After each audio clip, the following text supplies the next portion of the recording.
update. Lahat ba ng tropang 1, 2, 3 walang naiwan, no? So, ito na yung pera ko, no? Kasi advance na yan. Ang sa isang taon, 3,650 lang. So, ang pera ko 4,000 plus na. Kasi nga, napapalit ko kasi yung pera ko na nabarya sa GCash na i-convert ko na.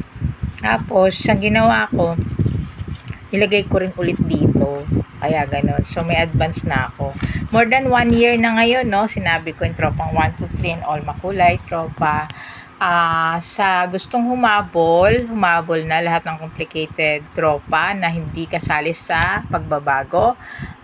Magpaghinabol niya to, mag-iipon siya, no? Tapos lagi na rin niya susuotin ang uniform niya kung saan siya belong.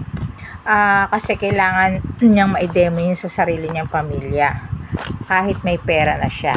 So, sinasabayan niya kasi yung pangkalahatan kasi to para ma-paranoid lang.